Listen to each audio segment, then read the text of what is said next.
noite. Muito boa noite, prezado telespectador. Segunda-feira, 21 horas. É dia de opinião e é dia de ponto a ponto na Conecta Mais TV.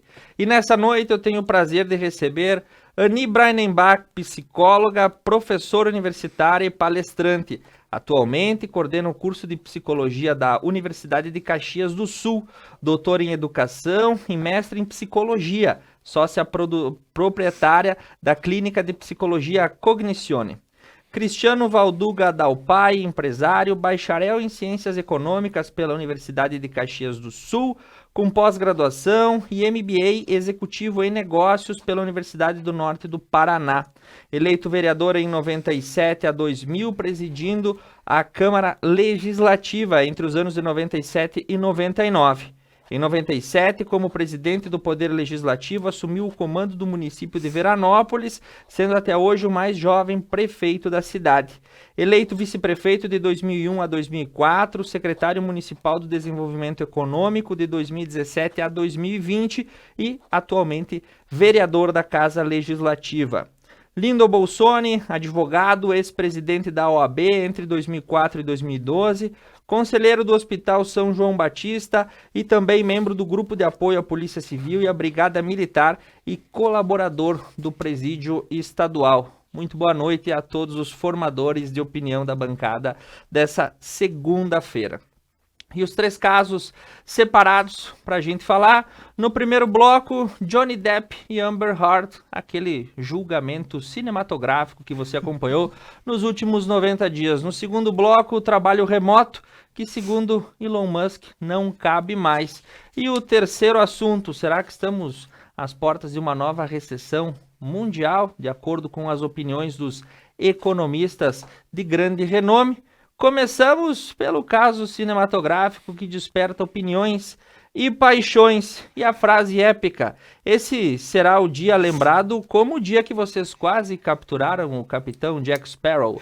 Essa frase emblemática do filme Piratas do Caribe é o que estampou de forma como uma charge ao primeiro fato da semana, um caso de cinema. Amber Heard e Johnny Depp são condenados mutuamente. A atriz vai pagar 10 milhões de dólares e o ator 2 milhões de dólares. O julgamento que tomou conta do noticiário nos últimos 3 meses, diariamente, eram reportados pelos órgãos de mídia as informações sobre o júri que liderava os processos mútuos envolvendo os atores de Hollywood. Na última quarta, dia 1º, o júri foi favorável a Johnny Depp, que inclusive foi massacrado contratualmente por conta das acusações imputadas pela ex-esposa. Existiu também uma certa frustração no ar por parte de veículos da mídia que preferiam ter visto o ator condenado. No saldo, Johnny Depp vai reembolsar 8 milhões de dólares, mas as perdas em contratos de trabalho e o abalo na carreira foram muito além. Na opinião da bancada, como enxergar essa dissolução de relacionamento que começou com julgamento no Reino Unido, terminou nos Estados Unidos, calúnia, difamação, embebida na fama, majorada pelo abalo moral e psicológico, e a exposição de forma incontrolável às formas globais de mídia que acompanhavam os atos do tribunal. Parece aquela crise da vida pós-moderna, mas enfim, o julgamento terminou e agora as consequências. Mas como é que a gente enxerga esse fenômeno e de que forma ele acaba pautando o nosso dia a dia? O que nesse caso pode ter em comum com a realidade que nós aqui acabamos vivendo? Para a abertura do bloco, Ani Brainenbach, seja muito bem-vinda. Uma excelente noite, obrigada pelo convite, Thiago, prazer mais uma vez estar aqui e parabéns pela condução sempre exímia do programa. Uma excelente noite também ao Cris, meu ex-chefe, reencontrando, olha ali, muito né? Bem. Ele não que pude conhecer, teve o prazer agora, né? Também uma boa noite a todos que nos acompanham. Penso que nós podemos seguir duas frentes, né? Puxando a brasa para o meu lado, que é a leitura que a psicologia pode fazer, que é em relação a relacionamentos, e é o outro pilar, que é a superexposição, né, vinculada à questão da internet. Então, nesse espelhamento que tu disse, né, o que a gente pode pensar desse caso em relação àquilo que vem acontecendo? A gente sempre traz a ideia que relacionamento, pensando, não entrando nas questões jurídicas, né, dos colegas, relacionamento, êxito ou fracasso, nós sempre vamos buscar responsáveis. A gente não usa o termo na psicologia culpados, a gente usa, né, se o êxito aconteceu, os dois são responsáveis. Se houve, né, alguma disfunção ali, os dois também. Então, muito se fala desse caso, quem tem a razão. Na psicologia, se a gente, né, se questionar em relação a isso, a gente vai dizer que os dois têm a razão. Cada um tem a sua história e vai implicar nesse relacionamento, me parece também bem disfuncional. Tem alguns agravantes, eu levantaria duas hipóteses. Assim. A primeira é que realmente parece, né, que houve uma condição de abuso, de violência, e me parece que da parte dele desencadeada. No entanto, a hipótese que se levanta também é que desencadeou e acionou nela também esse mecanismo. E acontece muito isso enquanto casais. Né? Por vezes, a pessoa tem esse perfil, e ela vai, então é aquela história, tu me deu um tapa na cara, eu revidei. E aí, quem tem a razão? Se os dois acabaram se dando tapas, né? E houve também toda uma avaliação psicológica feita na ex-esposa, que mostra, acho que bem minuciosa, foram mais de 500 perguntas. Então, acho que chegar àquele perfil de diagnóstico que ela tem, de transtorno de personalidade, parece que realmente procede. E nós temos na universidade uma especialização que é em perícia criminal. É a única que tem nessa modalidade no Brasil. E nós trabalhamos uma disciplina chamada comportamento criminal. E a gente justamente observa esses comportamentos tanto da vítima como da parte de quem comete. E se a gente vai observar, por exemplo, o julgamento, fica muito evidenciado uma série de questões como essa, de que ela também tem a parcela dela. A gente observa muito a forma como era conduzido. Então, no julgamento, tem muitas situações onde ela mostra, por exemplo, micro sorrisos, uma situação difícil. Ela tem um tom acelerado de voz, porém, quando é perguntado alguma coisa mais própria, mais detalhada. Por exemplo, quando é que começou esse processo, o que ela faz? Ela pausa, né? Isso, para nós, no contexto geral, pode mostrar incongruências, dissonâncias. Então, isso realmente evidencia a condição de que há uma condição de transtorno da parte dela que influencia no relacionamento como um todo. Então, por via do relacionamento, a gente poderia entender isso. Agora tem a outra frente, que é a superexposição, né? E o nome já diz, superexposição é algo, né? É algo que tem uma questão de excesso, e todo excesso, por outro lado, tem a questão da falta. Na psicologia, a gente sempre trabalha essa ideia. Então, por vezes, o exagero num ponto mostra justamente a falta dele. Tu expõe demais a tua vida pessoal, a vida, né, com a pessoa, com o parceiro, com a parceira, e na verdade tu quer tentar mostrar que estamos bem, né? Nem sempre isso acontece. Não quero dizer que a semana do Dia dos Namorados, a gente postar uma foto com o fofucho, né, isso seja algum problema, mas o exagero disso, o exagero de postagens da tua questão profissional pode ser uma autoafirmação tua. O que eu vejo no caso ali do casal em questão é que me parece, depois, né, a área jurídica pode me ajudar, que a questão da superexposição pode ter influenciado os jurados nesse aspecto. Não sei se depois, né, mas é os estudos que na área do comportamento criminal a gente utiliza. E podem ter, de alguma forma, beneficiado ele nesse aspecto, né, com toda a questão do diagnóstico dela. Mas isso, né, pode ter gerado uma condição ali de facilitar. Mas o fechamento que eu diria qual é o valor da tua reputação, né? Porque, como tu disseste, perdeu inúmeros contratos, né? E ela também. Então, qual é o valor de expor uma vida, né? Uma vida pessoal, íntima, e a essa condição? Muito bem, e afora o fato todo de que gera aquele tipo de situação, quantas separações acontecem, né, aos milhares, mas enfim, se todos são iguais perante a lei, né, pelo menos cria um questionamento, será que essa superexposição dos tribunais também não acentua o senso de julgamento? Questões Sem desse dúvida. caso. Cristiano Valduga Dalpai, como é que enxerga essa separação de estrelas na semana do Dia dos Namorados? Não foi Pois é. coincidências aí fáticas? Boa noite, Thiago. Boa noite aos colegas da mesa. É um prazer estar aqui do lado da Anne. Nós trabalhamos junto em 2001 a 2004. Isso aí. Era uma excelente funcionária e eu fico muito feliz por ver o conteúdo da Anne, né? Que é um exemplo. Mas dizer para você que depois da explanação da Anne, eu tenho que dar uma opinião mais particular, porque eu não tenho o embasamento que a Anne tem. Nesse folhetim, permita-me que eu use os termos a namorada do Aquaman e o Jack Piratas do Caribe. Mas é um folhetim, né? Nós que vimos de fora, e eu chegava em casa tempos atrás e eu via que a CNN Internacional estava transmitindo ao vivo. E eu me questionava naquele momento, dizendo que a que ponto chegamos? Quem é que ganha e quem é que perde? Eu acho que ninguém ganha, a gente só perde. Principalmente nós que paramos na frente da televisão para fazer um acompanhamento desse tipo. Eu acho que a superexposição que existiu nesse caso serve de alerta. Alerta lá na frente para nós tomarmos mais cuidados com o que nós consumimos dentro das nossas casas. Porque esse tipo de atitude, que não é salutar, não colabora em nada no nosso crescimento. No crescimento das crianças, dos jovens, dos nossos filhos. E quem está assistindo realmente são as crianças, os jovens, nossos filhos, que estão formando a sua opinião, formando a sua ideia em relação ao assunto. E é um assunto extremamente delicado, porque tratar de família é muito delicado, que tem sempre os dois lados. E como a Anny falou, os dois lados têm as suas razões, e quem somos nós para julgarmos? E a gente nota que dentro da nossa sociedade, puxando também para os nossos pagos, existe uma certa voluntariedade das pessoas de fazer esse acompanhamento, porque as pessoas abrem uma torcida. A partir daquele momento que tem uma discussão entre um casal famoso, tem aquele lado que vai torcer para o Jack e lado que vai torcer para a namorada do Aquaman. E nesse meio tempo começa a criar uma rixa dentro da sociedade. E as pessoas que têm esse direcionamento de torcida, têm o direcionamento de bem feito, que está acontecendo, tem o condicionamento, que pena que aconteceu, que são duas celebridades. Então envolve nada mais do que toda a nossa sociedade. E aí volta aquela questão que eu falei no começo. Quem é que ganha e quem é que perde? Eles não ganharam, eles perderam. Porque eles estão marcados, e puxando novamente para a nossa região, eles estão marcados na paleta, doutor, por resto da vida. Esse tipo de atitude marcou.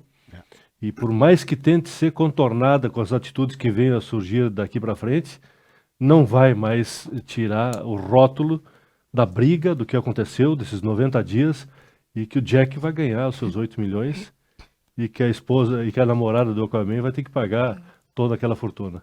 Se é legal ou não é legal, eu não conheço a cultura relacionada aos Estados Unidos, e a Inglaterra também, onde começou esse processo. Eu não conheço a cultura e não conheço as leis lá. Mas para mim choca, e eu tenho a dizer que realmente nós perdemos com esse tipo de coisa. Puxando para os nossos pagos, isso acontece todo dia nas nossas sociedades, tanto em Nova Prata quanto em Veranópolis, em todo o Brasil. A exposição existe, nós vimos as mídias sociais, as televisões na parte da tarde, elas trabalham exatamente com essa questão, a fofoca. E se tem a mídia, é porque tem alguém que assiste. E isso é uma perda que tem que ser estudado, né, professor? Tem que ser estudado para a gente ver como é que nós vamos contornar e como é que nós vamos tirar a doença da nossa sociedade. Eu acompanhava alguns editoriais no meio de toda essa questão, ainda quando o processo começa lá atrás, e era uma manchete esparsa aqui, outra colar, e depois aquilo vem crescendo. Alguns veículos de mídia, de uma forma assim, escrachada, veemente, já condenando Jack Sparrow, né, Johnny Depp, já condenando e esperando que ele tivesse, e a cada rescisão de contrato que ele vinha recebendo, porque foram vários filmes... Mas é aquilo que eu te falei, aquela questão da torcida e aquela questão do bem feito, que no meu entender é até natural do ser humano. Sim. É até natural do ser humano. Torcida. A torcida. Doutor Lino Bolsoni, como é que enxergamos esse fenômeno? Alguma ponte com a nossa realidade local? Tá bem, boa noite ao meu colega e o âncora. Tiago, tudo tranquilo? Doutora Anny, primeira vez que a gente está nessa bancada, ao colega e presidente da Câmara, o vereador Cristiano, satisfação de estar mais uma vez com ele aqui, uma excelente pessoa. Ao que se sabe, um excelente vereador, preocupado com o município, né? Querendo fazer sempre o melhor lá por Veranópolis. E isso a gente tem visto e tem ouvido falar muito bem da sua atuação. Parabéns. Obrigado. Voltando então especificamente ao tema, acho que a gente tem aí alguns aspectos que a gente pode então fazer algumas considerações. Primeiro, que o sistema de justiça americano é diferente do brasileiro. O brasileiro, qualquer caso, ele é julgado por um juiz, apenas um juiz. O juiz de direito é da área criminal, vai atuar no caso da Maria, seria aqui no Maria da Penha. O americano não, o juiz ele é amparado, ele tem o subsídio do júri. Não sei se são 7 ou 10 ou 11, não sei quantos que são os componentes das coisas. Então ele tem o subsídio da decisão ser popular do povo, o povo que estaria representado pelos jurados. A questão, então, dele, do Johnny ter sido, então, inocentado, mas condenado em parte, e ela ter sido condenada em valor maior, eu acho que a decisão foi justa. Porque se os fatos aconteceram, eu não estou bem por dentro do caso, se os fatos aconteceram e ela estava casada, ela aguentava todas as violências que ela alega que foram, ela era uma atriz, era um modelo, ela tinha condições para ter saído, ter escapado, saído, fugido, ter entrado com um divórcio e sair da relação. Se ela ficou e aconteceu durante o casamento, apanhou, deve ter gostado, porque ficou, não é? Gostou, porque ninguém quer que fique numa relação que tem conflito. E aí, da parte da mídia, que foi muito bem colocado pelos colegas aqui, o que nós temos que ver é que há muito tempo, Cristiano, Iane e Thiago, o politicamente vem destruindo o machismo, o homem hétero. Então, o que eles fizeram? Na verdade, tem essa exposição da imprensa, a imprensa, essa destrutiva, essa que não instrui, essa que destrói, ela vem denegrindo o papel do homem, o homem hétero. Né? Então, querem impor a ideologia de gênero, querem impor o feminismo, né? Toda essa degradação aí da sociedade. Não há um interesse do globalismo em uma família coesa, um pai que manda, uma mãe que manda, os filhos que obedecem, os filhos que vão para o colégio para estudar. Você coloca hoje um filho no colégio, ele não sai de lá um profissional, ele sai um militante de esquerda, às vezes se revolta com o próprio pai, né? Porque ele um professor aí, um agente da Revolução Comunista, que tem muito professor bacana, muito bom, mas temos aí uma porcentagem significativa desse pessoal revoltado de agentes da Revolução Comunista. Aí eles fazem uma lavagem cerebral do coitado, ele fica alienado, certo? Então tem esse globalismo, tem essa política de destruição do homem, do pai, né, dos valores conservadores, mas que vem vindo, mantendo a sociedade. Por quê? Aí o que eles fazem? Então é branco contra negro, hétero contra homossexual, é branco contra índio, índio contra não sei quem. Por quê? Então segrega. Tu cria o conflito, e o conflito ele segrega as pessoas. Tu cria então divisões, a torcida, como o Cristiano falou, a torcida do a favor e do contra. Então tem essa política destrutiva do politicamente correto que a esquerda abraçou. E a imprensa, a velha imprensa, está todo dia batendo nesses tópicos aí. Então, eu vejo que a exposição foi que a mídia queria que o Johnny Depp fosse condenado e eles, então, baterem em cima denegrir ainda mais o papel, então, do ser humano. E tu vê essa degradação, essa diminuição do machismo, até pelas próprias roupas, às vezes, né? A própria moda, às vezes, né? Então, os programas de televisão, as novelas, tem umas novelas aí que é um desastre. Então, enfim, assim, ao meu ver, juridicamente, a decisão foi justa. E aí, então, esse era o pessoal do andar de cima, certo? Porque se fosse pobre, provavelmente não iam dar Ibope, não ia dar tanta audiência como teve. Então, aqui em Nova Prata, qual é a questão da Maria da Penha? Costuma dar de 1 a 3 por semana aqui em Nova Prata. 1 a 3 por semana. Então, eu fiz, de uma média que eu fiz já com os outros servidores do judiciário, aí, de cada 10 processos Maria da Penha, que o marido sai, tira de casa, 5 geralmente dá na sexta-feira, ou na quarta, na sexta, e na segunda a esposa vai correndo no escritório do advogado, ou vai correndo na delegacia, pedir para retirar, que ela quer o marido de volta. Sobram mais 5. Desses 5, 2 ou 3 deixam naquele prazo, se reconciliam, como as 5 primeiras também vão se reconciliar, e elas deixam naquele prazo, assim, tipo, fazer o seguinte, olha, se tu fizer de novo, eu dou sequência, nos prazos de 6 meses, prazo decadencial. E duas, elas dão sequência, então querem que efetivamente o marido seja condenado. Então, assim, na verdade, o que acontece? É uma briga, aí no calor da emoção, as pessoas não têm mais tolerância. Sim. Não tem mais tolerância, né? O dia a dia consome. Aí se a família, seu marido, a mulher é drogada ou bêbado, às vezes os dois, aí dá esse conflito, né? Aí se dá uma pauleira, aí vai para a delegacia, tira o marido de casa, aquela violência de filhos, e aí dá no que dá. Mas enfim, voltando ao caso, acho que a justiça foi feita lá para Johnny Depp. É isso aí. Dom Juan de Marco. Dom Juan de Marco, e depois do julgamento ele comemorou fazendo um show de rock com emocionado, né? Emocionado depois do fim de toda essa situação. Quero colocar, o Homem de Ferro, que faz não sei o nome dele, como é? Tony Stark. E já convidou ele para fazer o próximo filme dele, o próximo filme que ele vai fazer do Homem de Ferro, convidou o Johnny. Muitas questões circularam, eu cheguei a ver cifras que acabavam assustando. Alguma coisa em torno de 200 milhões de dólares em contratos perdidos ou outras situações por conta desse processo. E aí nós temos, né, a reputação, a vida, enfim, tudo colocado em xeque. Aguardaremos os próximos sucessos de ambos os atores. E certo que esteja equivocado, eu li hoje que o diretor lá, do Piratas do Caribe, recontratou ele.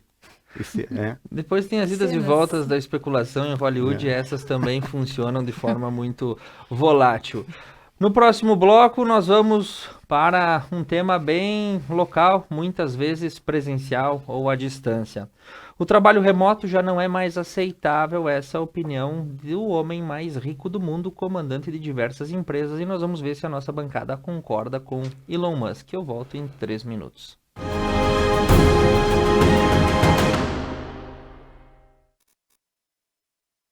Espanhol Materiais de Construção. Depósito com estoque necessário para atender a produtividade de sua construção.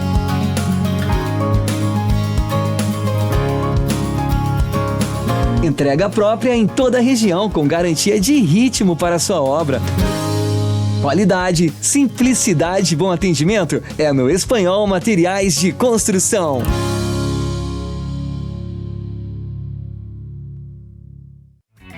Músicas, convidados e bom humor. Benite, toda quinta na Conecta Mais.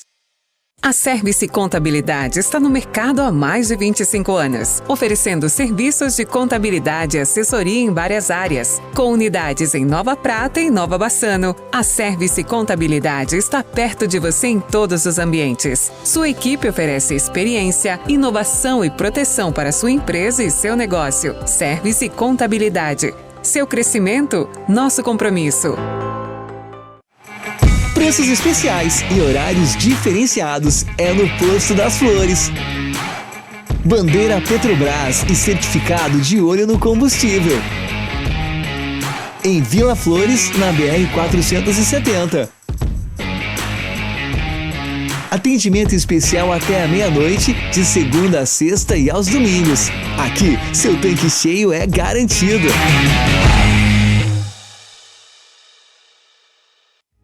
Apartamentos de excelência e que você já conhece, tem a marca Arcier Construtora.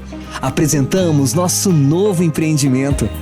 Residencial Amabile Maria, no bairro Sagrada Família, com localização privilegiada. Sua família terá uma nova e incrível experiência, com apartamentos projetados conforme o lar que sempre imaginou. Excelência nos diferenciais, com a confiança de sempre. Conheça um novo. Residencial Amabile Maria.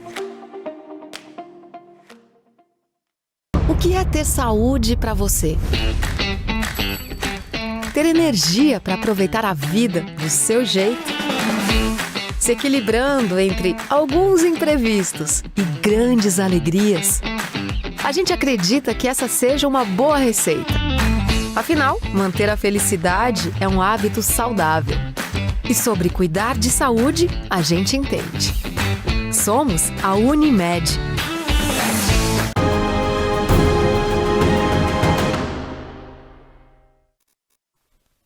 Muito bem, regressamos ao vivo. Esse é o Ponto a Ponto, toda segunda-feira, 21 horas, com apoio especial de Espanhol Materiais de Construção, Arcier, construtora e incorporadora, Unimed, Vale das Antas, Service Contabilidade e Posto das Flores. Aproveito para mandar um abraço para a dona Tere Cúnico, o Darli Golembieski, a Fabiane Bolsoni, a Rosaura Lenzi e a dona Lorena Volpi Corso. Segundo bloco, segundo tema. Abre aspas, o trabalho remoto já não é mais aceitável, é fingir que trabalham, fecha aspas, um e-mail vazado creditado a Elon Musk que escancarou a opinião corporativa de que o home office, tão popular durante a fase mais crítica da pandemia, não cabe mais e diz que é fingir que trabalha. E se dirigindo aos executivos de uma das suas companhias, a Tesla, pedindo que todos voltassem ao trabalho. Na opinião da bancada, na atual conjuntura da realidade, no nosso país, esse chapéu serve para alguém ou a grande maioria já retomou as suas atividades presenciais? Lindon Bolsonaro. Bem, eu não tenho a competência e a qualificação de contestar aí o empregador, que é o Musk, né? Então, se ele falou das empresas dele, então, de fato, acho que falhou. O home office falhou. Então, nós temos que projetar, então, para duas esferas. A esfera do trabalho particular, né, da empresa privada, setor privado, e o setor público. No setor privado, eu acho até que deverá funcionar, porque aí dá um controle, né? Um controle mais próximo, né? Mais firme, então, do empregador. Acho até que funcione. Pode ter, óbvio que tem casos de que o empregado vai fazer aquela popular curva, né? Sempre dando uma curva no empregador. Então, aí, o setor privado, acho que de repente vai funcionar. No setor público, às vezes, não funciona nem presencial. Nem o servidor, né, no próprio setor dele, não atua, não trabalha, não tem aquela competência e comprometimento. Então, veja que, por exemplo, no judiciário, a OAB teve que intervir para o pessoal voltar presencial, tinha dificuldade, o pessoal ficou mais de ano trancado, né, encastelados lá, alguns tribunais, encastelados, não queriam voltar ao trabalho. E aí o que aconteceu? O funcionário público, de uma forma genérica, conversando até com outros funcionários públicos, a gente fez uma porcentagem para entender, assim, eu acho que 30% são pessoal comprometido, que querem trabalhar, querem produzir, se comprometem com o serviço público eficiente, são nota 10. A iniciativa privada poderiam contratar eles aí sem sombra de dúvidas, que iriam ser excelentes funcionários. 20%, na verdade, fazem da mesma forma que podem fazer, também não fazem. E 50%, meu caro, 50% não precisa nem dizer o que vai acontecer. Então, o que acontece? Se o trabalho em casa cair por um servidor de competente, qualificado, ele vai trabalhar de manhã, de tarde, de noite, ele vai produzir. Ele vai produzir. Aí se cair um malandro, né, o vivacho esse que não quer produzir, não vai conseguir, não faz nem presencial. Como é que vai fazer à distância? Né? Então aí depende se tiver um controle, se tiver então a cobrança de produção, o que produzir, pode ser que dê certo. Mas a princípio eu acho que ainda é muito cedo, o trabalhador e o funcionário não está comprometido suficientemente para assumir esse trabalho em casa, e aí dá margem para esse tipo de coisa. Então, assim, é um trabalho experimental, acho que não tem mais volta, e aí, pulando para um outro assunto, a CLT é da época do Getúlio, é um troço totalmente ultrapassado, é um papiro, né? A internet veio para revolucionar, não tem mais como segurar a internet e os benefícios que ela está trazendo, e aí, então, nós temos que nos adaptar às novas condições de trabalho. Eu acho que o trabalho à distância, eu acho que ele é bem-vindo, desde que com produção, com supervisão e com cobrança. Então, aí, diferenciamos do setor público do setor privado. Muito bem. Cristiano Dalpai, ainda há espaço para o home office nesse momento ou todo mundo já deveria estar a plenos pulmões trabalhando presencialmente? Claro que o dono do Twitter... Ainda não. Ainda não foi efetivado. Está ameaçando não comprar mais. Ele está barganhando um desconto. A última informação de hoje de tarde é que ele disse que vai desfazer o negócio. Ele está barganhando um desconto, né? Mas ele é uma pessoa que ele influencia, que ele conduz a linha de pensamento dele e tem que ser respeitada, porque se não fosse assim, ele não seria o homem mais rico do mundo. Porém, o trabalho híbrido, eu acredito que ele veio para suprir uma necessidade no momento que nós passamos mundialmente falando, que é a pandemia, e nesse ponto eu acho que ele é irreversível. Irreversível porque a partir do momento que deu certo, o empregador consegue mensurar o trabalho da pessoa que faz em casa. E o empregador, principalmente falando em iniciativa privada, ele tem o livre-arbítrio de contratar, orientar e demitir. Então não funcionou, parte para um novo caminho. Isso é iniciativa privada. A pessoa tem que gerar produção e tem que gerar lucro. É por isso que a gente vive. A gente tem que acatar essas decisões do mercado. Mas também uma questão muito importante que o doutor repassou da nossa CLT. Me parece que nesse período de pandemia que nós passamos, houveram algumas ações na Justiça do Trabalho obrigando que os empregadores ressarcissem o custo da energia e o custo dos computadores que eram utilizados nas residências. Então isso também vem a ser um entrave dentro de toda essa negociação nova, essa nova adaptação do comércio e do trabalho. Mas, no meu ponto de vista, tem que ser respeitada a decisão do possível dono do Twitter. Quase do possível dono do Twitter. Quase dono. Ela tem que servir como uma orientação. Porque o que ele está fazendo? Numa das empresas dele, que ele é o diretor-presidente, ele disse que o do setor administrativo tem que fazer o mesmo acompanhamento do chão de fábrica. Ótimo. Ele nivelou os níveis e colocou cada um no seu ponto de atuação. Mas serve de alerta. Porque é irreversível no meu ponto de vista. Uma adaptação forte deve acontecer nos próximos momentos, né? Porque o mercado exige, o mercado está nesse sentido. Eu via uma entrevista, um curso que eu participei tempos atrás da SAP, que está estabelecida na Grande Porto Alegre. Hoje, 80% dos funcionários da SAP trabalham em home office. E eles têm mais 2.500 vagas para o Brasil, que eles estão recrutando profissionais para trabalhar nessa linha de pensamento. Então, é irreversível, mas com algumas ressalvas. Doutora Ani, com larga experiência organizacional, como é que enxergamos esse ponto de inflexão? O Musk me persegue, porque outra vez ele também era pauta, né? Vamos tentar entender um pouquinho o comportamento dele, né? Me parece que ele tem, na questão da sua gestão, uma questão de domínio, de controle, né? Então, o home office realmente perde um pouco essa condição. Queria trazer algumas outras contribuições, assim, nesse sentido, né? Acho que tem um lado muito, muito positivo e favorável do home office. A questão de gestão de tempo. Há 10 anos atrás eu dava aula na administração, o conteúdo era gestão de tempo, nós falávamos sobre perspectivas futuras, e eu dizia, gente, lá na frente, de repente, a gente vai trabalhar no home office. Os alunos olhavam para mim e diziam, não tem condições, prof. Em uma semana, a pandemia, a gente adaptou, né? Então, a logística, às vezes, né, 1 hora de reunião, 3 no trânsito. Então, tem alguns benefícios nesse sentido. E óbvio que o presencial também traz essa condição. É olho no olho, é interação, é tu perceber, né? É sentir a temperatura. Agora, né, a pergunta central quando tu trouxe, Thiago, era se serviu o chapéu para o Brasil, né? Eu lembro logo no início ali da pandemia, nos era questionado enquanto psicologia como o home office poderia ser aplicado no sentido de um equilíbrio enquanto saúde mental e tudo mais. E se dizia lá que era importante regramento. Regramento, o que era, né? Tu acorda no mesmo horário, tu se vê, não fica de pantufa, não fica, né? Dá pausa para o almoço, tenha toda essa condição. 2 anos se passaram, hoje de manhã eu estava tendo aluno de pijama, de roupão, tipo, não houve essa adesão ao regramento.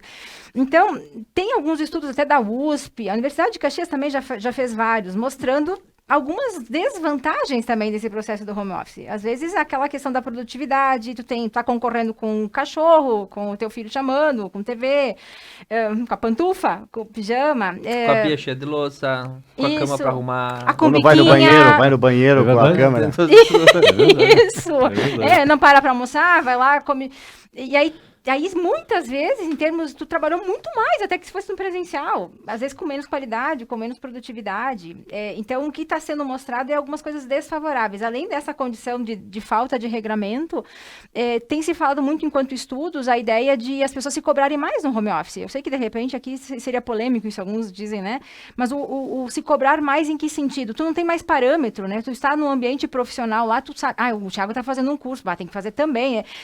Agora, tu está sozinho aí, tu não tem o parâmetro, tu acaba se cobrando mais. Os estudos mostram isso, né? Acho que é polêmico. E tem uma outra condição bem na nossa área da psico, né? Da área organizacional, que nós temos o prazer em existir. E esse prazer em existir como ser humano está ligado à motivação, inclusive até libido. Ou seja, quanto mais eu tiver o prazer em existir, mais motivo, mais... E aí o que acontece? No home office, tu tá sozinho. Eu sinto o prazer em existir agora, quando estou com você, estou trocando, estou revivendo algumas experiências. Então, essa condição acaba perdendo esse aspecto, está sozinho, e acaba influenciando, inclusive, na motivação e na questão, na própria libido, por exemplo. Então, para fazer um fechamento, eu acho que um pouco Para chapéu, acho que não, Thiago e colegas. Acho justamente por essa falta de adesão ao regramento. Sim.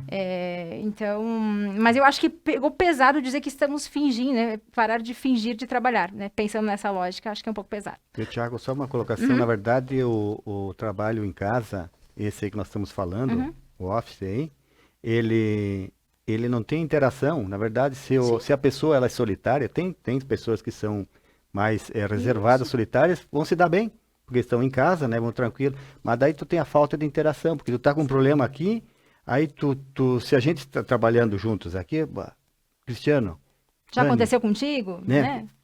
Thiago, Sim, tal, tem buscando parâmetros. alternativas dentro do grupo. Isso, e tu resolve imediatamente, enquanto que no distante, trabalho distante, tu acaba gerando até mais problema, fica aquela dúvida. E voltando então ao assunto de um amigo que trabalha, é chefe de um setor público lá em Porto Alegre, ele teve colegas dele, ele tinha vários funcionários que ele coordenava, teve uns que ele teve que chamar atenção, que não queriam mais voltar, tinha 3 que disseram o seguinte, não, que agora ele ia ficar em casa porque senão ele ia pegar o Covid, né? Sim, né? tivemos também Usava o Covid para não voltar. Uhum. Aí ele disse, ou você se apresenta no dia tal aqui, ou vai ser aberto no processo disciplinar, que vocês não estão abandonando o trabalho aqui. Então tem os caroneiros, né? O caroneiro que... Mas uma questão que a Anne falou e de tão simples que é, a gente não se dava conta. O regramento, né? Regramento, sim. O regramento, se tu não tiver o regramento em casa, não vai funcionar. E uma fiscalização também, né, Não Cristiano? vai funcionar. Não tem como né? trabalhar de pantufa, isso não existe. Não, mas eu acho que até as pessoas tem que É o bom senso. despertar, né? É o bom senso, bom né, senso. tia? Mas fica Bom uma coisa senso. contraditória. Vamos falar uma coisa engraçada outro dia tinha um julgamento não sei se era a Justiça Comum lá de Porto Alegre, ou da Na Trabalhista. semana passada... Eu vi. Não sei se era autor ou réu, o processo vai pro banheiro com a câmera ligada, Sim, e nada a aqui ver. ficava ao vivo. Reuniões onde o desembargador apareceu na reunião Todo sem mundo camisa. togado e o Isso. sujeito no vaso, né? Fazendo. São situações. Coisas. Hoje, por exemplo, já que a questão é relação de trabalho, o Reino Unido começa a testar nessa semana 4 dias de trabalho sem corte de salário, segunda, terça, quarta e quinta. O teste vai ser feito durante 6 meses, vai envolver 3.300 trabalhadores em 70 empresas inglesas. Então, daqui a pouco a gente está debatendo e existem outras perspectivas acontecendo e eu fico pensando, a gente viu tanta coisa acontecer, né? Éramos analógicos, viramos digitais, era VHS, virou DVD, virou mídia, agora não existe mais nada. Será que a gente vai estar aqui para acompanhar a semana de trabalho reduzido de 5 para 4 dias? Fica um questionamento bastante grande, imagina.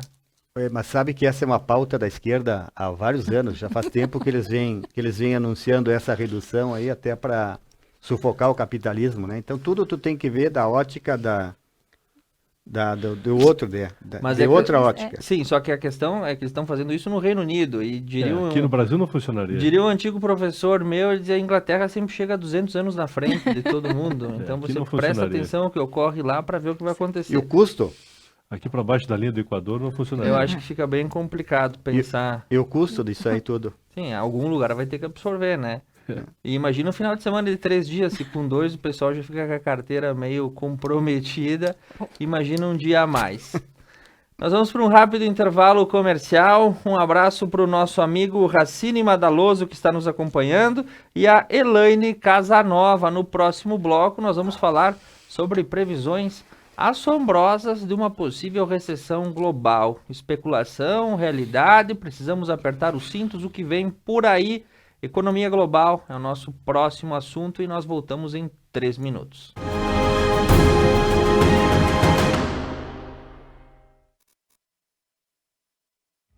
Apartamentos de excelência e que você já conhece tem a marca RCE Construtora. Apresentamos nosso novo empreendimento. Residencial Amabile Maria, no bairro Sagrada Família, com localização privilegiada. Sua família terá uma nova e incrível experiência, com apartamentos projetados conforme o lar que sempre imaginou. Excelência nos diferenciais, com a confiança de sempre. Conheça um novo. Residencial Amabile Maria. Mais uma novidade para os clientes da Adilnet Telecom. Agora você pode assistir seus filmes, séries, programas de TV, realities e programação infantil favoritos na Paramount.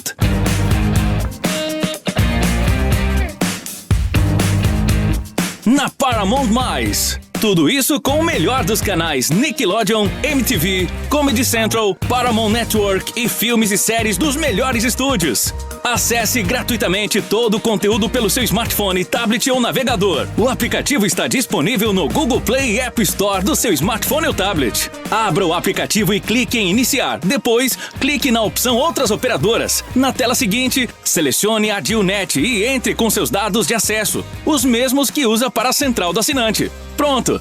Mais entretenimento em um só lugar. Com programação para toda a família. É na Paramount+.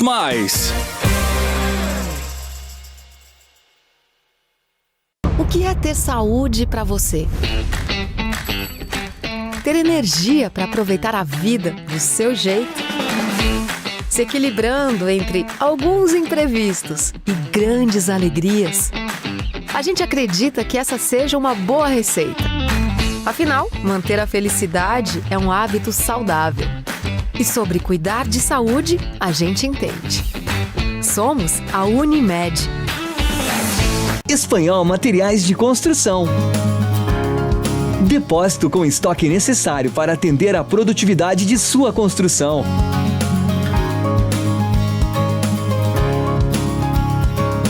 Entrega própria em toda a região com garantia de ritmo para sua obra.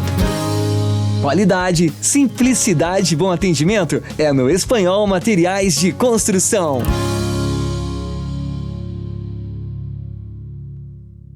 A Service Contabilidade está no mercado há mais de 25 anos, oferecendo serviços de contabilidade e assessoria em várias áreas. Com unidades em Nova Prata e Nova Bassano, a Service Contabilidade está perto de você em todos os ambientes. Sua equipe oferece experiência, inovação e proteção para sua empresa e seu negócio. Service Contabilidade. Seu crescimento, nosso compromisso. Preços especiais e horários diferenciados é no Posto das Flores. Bandeira Petrobras e certificado de olho no combustível. Em Vila Flores, na BR-470. Atendimento especial até a meia-noite, de segunda a sexta e aos domingos. Aqui, seu tanque cheio é garantido.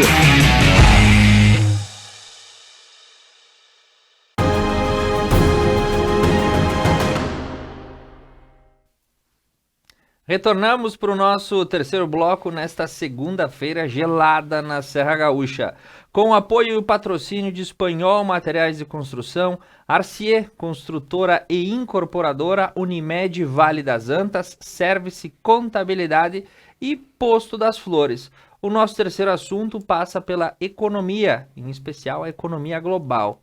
Na semana passada, diversas publicações tomaram conta dos noticiários porque líderes empresariais e governamentais alertaram no Fórum Econômico Mundial de Davos para um risco de uma tempestade econômica. Presidentes de importantes instituições bancárias norte-americanas também ligaram as trombetas do alerta. Aqui no Brasil, o Banco Central se manifestou através dos seus especialistas, dizendo que nós teremos instabilidades pelos próximos 5 anos e um período complicado. Para quem vive no Brasil, crise econômica não é uma novidade. Nós vivemos sempre uma montanha-russa de emoções na parte que cuida dos dividendos. Isso nos fez um pouco resilientes em diversas crises pelas quais passamos. Hiperinflação, Plano Real, tigres asiáticos, a crise de 2008, enfim, uma sucessão rápida de situações econômicas que a cada década arrocham o bolso do brasileiro. Mas os alertas são globais. Nós temos cenários externos um tanto quanto instáveis, a guerra na Ucrânia, as tensões entre China e Estados Unidos e outras situações que não estavam no radar antes da pandemia. O retorno à normalidade das relações sociais também foi tomado por um conflito armado que se reflete diretamente nos processos de inflação que ocorrem e incidem em todos os países do globo. A questão é: estamos observando o florescer de uma nova crise econômica mundial e o que devemos fazer frente a circunstâncias como essa. A pergunta não é fácil, mas Cristiano Valduga com certeza vai trilhar um bom caminho nessa resposta. Buenas. O Fórum Econômico de Davos, na Suíça, ele tentou surpreender o mundo com notícias tristes. Só que o mundo está ciente do que está acontecendo. Os empresários e os políticos que frequentaram semana passada na Suíça tentaram trazer um alerta, que não é um alerta, é um reconhecimento do que está acontecendo. Nós vivemos num período de exceção. Tá? Nós tivemos 2 guerras. A primeira guerra do Covid, que foi uma guerra imposta à sociedade mundial, e a segunda guerra agora da Rússia com a Ucrânia. Isso, de uma forma direta, influenciou. E quando a gente fala influenciou, entende-se pelo nível mundial. Nós tivemos um desabastecimento em todos os setores, tivemos um comprometimento de todas as economias e uma perspectiva lá na frente, que aí vamos falar da guerra, que não é guerra da Rússia com a Ucrânia, que a Ucrânia é um dos maiores produtores de commodities também do mundo. E isso influencia de uma forma direta. As passagens que estão bloqueando agora da soja, do milho, do trigo, do próprio mineral, está transformando o mundo numa espécie de laboratório. Um laboratório, primeiro, social, um laboratório financeiro, um laboratório energético, um laboratório voltado à alimentação das pessoas, e falam de um laboratório climático também, que nesse momento eu descartaria, eu deixaria para o lado, porque nós temos coisas importantes para serem discutidas. E o mundo globalizado vive da parte econômica. Os commodities, eles influenciam de uma forma direta os mercados internos. E a deficiência dos commodities, nas vendas dos commodities, repercute de uma forma direta que vai impedir o consumo, que vai trancar o consumo, de uma forma forçada nesse momento para combater as inflações. Fala-se nos Estados Unidos de inflação, é 2,5%, eles estão apavorados. A China, que tinha uma perspectiva de crescimento de 7% a 8%, vai ficar em 2 a 3%, estão apavorados. O Brasil, que tinha uma perspectiva de crescimento, não vai atingir as metas. Mas aí a culpa não é de quem comanda, a culpa é mundial, é do que aconteceu. Nós temos também a Coreia do Norte, a Coreia do Sul, que é uma intriga muito grande que vem há anos. E puxando aqui para o nosso setor, para o Brasil, eu costumo dizer com o pessoal que a gente conversa, que nós surfamos na onda por muito tempo. Na época do Fernando Henrique, nós surfamos na onda. O primeiro governo Lula se aproveitou de uma situação extremamente positiva que vivia em nível mundial. Depois, quando nós precisamos de atuações mais ásperas, mais decisivas, tivemos essa deficiência. E aí veio Dilma e veio a queda, e hoje nós estamos num patamar estável dentro do Brasil, porque nós aprendemos a conviver com as crises. Embora a tática de manutenção é sempre a mesma. Baixa o consumo para tentar evitar a inflação. Copom aumenta a taxa de juros para baixar o consumo. Nós estamos queimando hoje as nossas reservas. Leia-se também nos Estados Unidos que a perspectiva é que mais 9 meses a classe média consome também as suas reservas. Então a gente tem que analisar uma situação e não podemos buscar culpados nesse momento. Porque a gente sabe o que aconteceu. Esse momento de exceção que a gente viveu. E esse momento de exceção não foi em Veranópolis, Rio Grande do Sul, Brasil. É mundial. Nós estamos todos no mesmo barco. E esse barco só vai conseguir flutuar em águas calmas se todos nós nos conscientizarmos que existe um caminho. E o caminho, nesse momento, é pensarmos coesos. A guerra da Rússia e da Ucrânia, como é que nós vamos chegar lá para o Putin e dizer para de fazer essas loucuras que você está fazendo? E a gente vai sofrer influência do mercado e influências externas por mais 5 ou 6 anos tranquilamente. A grande vantagem do Brasil é que as sucessivas crises que aconteceram, e é cíclico, né? É cíclico. É 8 anos de vacas gordas, 8 anos de vacas magras. Nos ajudou a criar um respaldo, um enraizamento maior para administrar crises. Quem está mais apavorado hoje são Estados Unidos, Grã-Bretanha, a zona do euro, que nunca tiveram esse tipo de problema. Mas temos que pensar positivos e investir cada vez mais na produção, na produtividade, nos empresários que dão o respaldo, na agricultura que dá o respaldo, porque esse é o caminho do nosso país e esse é o caminho futuro. Crise sempre existiu. Tem que ver como é que tu administra a crise. Muito bem, quem sabe O maior problema pode... é tu depender de influências externas. Fico imaginando, né, o gestor brasileiro, o administrador brasileiro, ele tem essa capacidade de O gestor lidar, brasileiro faz milagre. de lidar com essas situações. Eu me lembro na época da Verdadeiro. hiperinflação, os economistas brasileiros eram buscados no mundo inteiro porque sabiam, de fato, lidar com o fenômeno inflacionário que apavora as economias do primeiro mundo, porque muito dificilmente eles passam por circunstâncias como essa, que a gente já passa há tanto tempo. Acho que essa conta de 8 em 8, ela acaba fazendo sentido, porque Ele uma é cíclico. vez... A economia explica para nós que é cíclico. O Brasil, né? A história do Brasil. Sim. E agora tu pega assim, ó, vamos pegar a América do Sul, tá? Vamos pegar uma Argentina quebrada, um Uruguai quebrado, o Paraguai tá bem, vai pegar um Chile quebrado, uma Venezuela, não vamos nem falar da Venezuela. Já era, né? Já era. Quem é que segura as pontas aqui na América do Sul? É Brasil. No Brasil, é. E Paraguai. Sim. Nós conhecemos a zona do contrabando, a garantia da polícia do Paraguai. Mas o Paraguai entrando adentro do Paraguai, o Paraguai está muito bem. Do ponto de vista produtivo, são os dois Produtivos países são os dois que mantêm. vão segurar as pontas na América do Sul. Aí tu pega mais a América Central, todas aquelas confusões, aqueles conflitos que acontecem. Estados Unidos já consegue ter uma estrutura maior. Eles estão com uma inflação de 2,5%. Vocês já imaginaram uma inflação de 2,5% no Brasil? É um sonho. Sim. É um sonho. Eles estão apavorados porque eles têm uma inflação de 2,5%. É que a nossa cultura nos fez pensar assim. Exato. A nossa cultura nos fez pensar assim. Ani, como é que lidamos com essa situação, e as organizações também têm que Também, né? estar preparadas para passar por isso? Sem dúvida. Compartilho muito da opinião do Cris, assim, no sentido de que não é uma informação que está chegando, né? É uma evidência já, de alguma forma. E aquelas expressões que nós escutamos em função dessa notícia, né? São 5 anos complicados, estaremos mergulhando sem boias, faz pensar em termos de sobrevivência mesmo, não é uma Sim. condição só, né? Então, realmente, tu pergunta se é algo preocupante, eu acho que passa por preocupação e passa também por insegurança, sem sombra de dúvidas. O que eu ouvi também muitos especialistas falando, dando uma ênfase também às questões do Brasil, é de alguns marcadores estruturantes do Brasil no sentido positivo, assim, no sentido de um PIB que vem sendo, né, realmente elevado, a própria condição da moeda brasileira também muito mais favorável, positiva, né, desde o início do ano, comparando com os 2 últimos anos. E aí vocês falaram muito dessa questão, né, do que nós podemos fazer. A gente tem um investimento privado e desde 2016 que vem crescendo também. Eu acho que isso também acaba impactando de alguma forma. Eu vi algumas expressões dizendo assim que nós poderíamos ser os bonitos em meio a uma economia global feia, né? Uma expressão, né?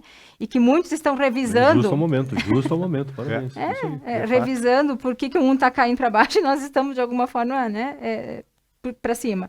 Então, eu acho que me faz pensar um pouquinho nessa condição, assim, de realmente, acho que é uma informação já evidenciada, já é uma prova e que exige realmente uma questão de cuidado maior. Eu acho que realmente o ponto ali é investimento privado, que pode salvar. Agronegócio. É isso. Isso alternativas, eu estava vendo essa semana passada, em relação ao agronegócio. Já que nós não temos mais os minerais para tratar o nosso solo, a Universidade de Caxias do Sul, de Passo Fundo, está fazendo um trabalho com a casca da uva, que vai salvar esse momento de crise no agronegócio. Então a gente tem que incentivar isso. Isso. Existe uma outra iniciativa que também é bem presente daqui, tem empresas locais que já desenvolvem, que é a reminerização. A palavra é chata de dizer, mas enfim, é o remineralizador, né? Exatamente. Você usar, por exemplo, o pó da rocha na sua granulação mínima. Orgânico. De forma orgânica para substituir o popular NPK, né? O potássio que vem lá de fora, o outro que vem de outro lugar, então tu tem tudo isso na mão. Só, claro, são iniciativas que engatinham frente a uma realidade global. Mas o que a Anne falou é você pegar o exemplo da Petrobras, tá? A Petrobras hoje, existe capital estrangeiro que está investindo no Brasil por intermédio da Petrobras. Se nós não fôssemos essa luz no fim do túnel, se a nossa economia não tivesse... Porque para nós brasileiros, não, a gasolina está R$7. Mas o pessoal lá de fora está enxergando o Brasil de uma forma diferente. Diferente do que o brasileiro enxerga. Isso aí. Tá? Então, investindo na Petrobras, para nós, nos prejudica porque aumenta o preço da gasolina, mas o investidor quer lucro. Isso. E a Petrobras era lucro. Mas investe no Brasil por quê? Porque tem essa luz no fim do túnel. E tem uma outra circunstância que isso vem de um cenário externo. Nós temos uma Europa completamente instabilizada. Tu não sabe Totalmente. o alcance desse conflito, apesar de ele estar condensado no leste europeu. Tem a situação americana passando pela sua crise inflacionária e outras situações. A América do Sul, o Brasil, acaba se tornando um porto seguro de investimento. Muitas coisas acabam acontecendo aqui, por quê? Bem ou mal, nós estamos num circuito de uma certa estabilidade. Temos o pleito eleitoral, isso define muita coisa, e agora tem que aguardar. Lindo, como é que tu enxerga? Tu acha que estamos aí à beira de uma situação que exige um cuidado e uma cautela? Olha, eu concordo com a opinião do presidente Cristiano e da doutora Anne, e posso colaborar no seguinte sentido, de que o Brasil, como o presidente disse, está uma economia estável, está atraindo muitos investidores, porque ele sabe que é um país que é emergente, está subindo, né? Eu acho que até a gente está dando show desses países maiores aí, os que são mais ricos. Então nós temos aí está bem conduzida, embora o preço da gasolina não é nacional, é mundial, né? Tem problema do frete aí e reflete nos alimentos, mas eu acho que o Brasil vai passar, já passou, foram 2 anos de peste, né? Que foi bem, a economia conseguiu manter e gerar até um PIB, né? Para 1,5, né, presidente? Eu acho que vai ser esse ano, né? Para 1,5, né? 1,5, 1,8, alguma coisa nesse sentido. Que é muito, né? Bastante. Por uma época ruim que nem agora, é bastante promissor e bastante positivo. Acho que o Brasil vai despontar como sendo uma das economias mais sólidas, né? Muito bem conduzida. A preocupação é a falta de alimento em virtude dos insumos do global. A Ucrânia, então, era uma das maiores exportadoras de trigo, né? Trigo, soja e milho. Aí o trigo, então, nós temos que pegar de quem? Aí tu pegar da Argentina. A Argentina provavelmente os Estados Unidos também deve vender trigo. Aí o preço começa a subir, porque há uma procura muito grande pelo trigo. Lei da oferta e da procura. Lei da oferta e procura. Aí o pão e os derivados vai subir. Os combustíveis, os árabes, como o doutor Thiago falou, não vão aumentar a produção, vão estabilizar na produção da quantidade como tem, para manter o preço, e vão subir o preço. Né? A Rússia, a guerra da Rússia com a Ucrânia tão cedo não vai terminar. Não vai. E o último programa que eu participei estava só começando, né? E eu já havia dito que a Rússia e a Ucrânia estavam lascada, e vai se lascar mesmo. Né? Então o que vai acontecer? A preocupação é o alimento, a falta de alimento. Eu acho que tem países que vai ter falta de alimentos, mesmo aqueles mais ricos, né? Vai ter falta de alimentos. O Brasil talvez só acho que vai sofrer com o trigo, em virtude que a gente não é autossuficiente, mas no restante a gente não vai ter problema, né? Isso que não vai nos elevar como uma economia sólida, né? Preocupação do transporte com o aumento do combustível mundial, né? Aumento do combustível vai gerar todos os efeitos.